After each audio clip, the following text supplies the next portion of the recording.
So much excitement around play to earn, and obviously Axie Infinity's take on this. Do you think this is the future of gaming? And if so, how big a part of that future will it be? I think that this is way more than the future of gaming. This is a fundamental shift in the future of work. We are creating new types of jobs, which I think is so important because we're starting to see many types of work automated away, destroyed during the pandemic. So we need to figure out what are the types of opportunities that are going to be accessible on a global scale to anyone, anywhere in the future. And believe it or not, gaming is going to be a huge aspect of that equation. For the people who haven't played or don't understand what we're talking about, what do you mean by new kinds of jobs that are being created? Sure. So within our product, it's called Axie Infinity. Players can battle, collect, breed, and even earn tokens with real value just by playing your game. So this is creating opportunities in places like the Philippines, Venezuela, Indonesia, places where people are surviving on dollars per day and are able to earn actually more than minimum wage in their countries by simply playing Axie Infinity. Still, it's kind of hard to dive in. Onboarding is not easy. You have to download all these different things just to start earning money.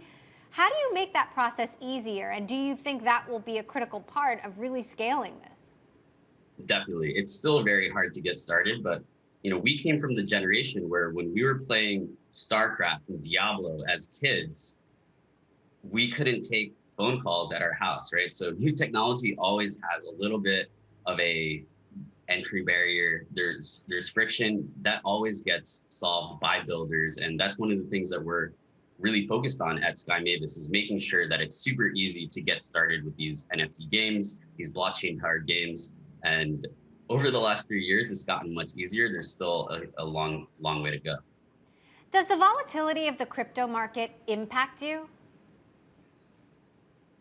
I will say that one of the advantages that we had as a community is that we started in 2018 during a bear market. And that actually, I think, really toughened up our community and made our community a group of missionaries, long-term thinkers that weren't always just thinking about short-term gains. I think that's really difficult in this market where people are coming in, right, seeing a lot of opportunity, and I think their incentives and their way of looking at the market are a little bit different.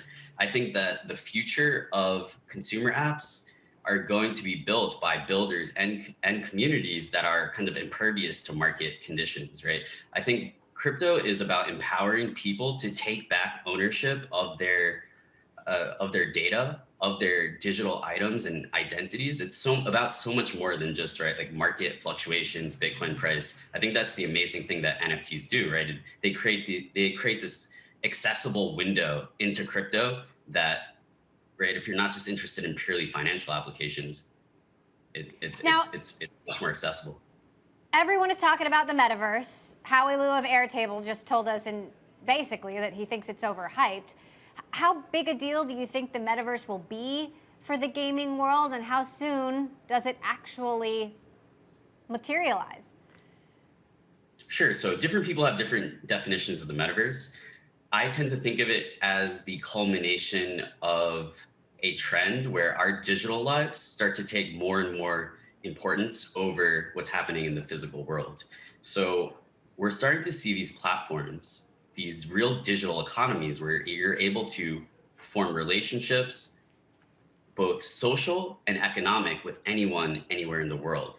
I think Hollywood has kind of planted this right conception of the metaverse that's a little bit, I think, harmful, and that people think that might require 3D technology, right, VR glasses. I think that the metaverse needs to be accessible to anyone, anywhere, regardless of the hardware that they have. So with Axie, 80% of our players are playing on Android devices, which is the most accessible hardware in the world. I think that that's really important, and I think I'm against any definition of the metaverse that requires people to have right like advanced, expensive equipment.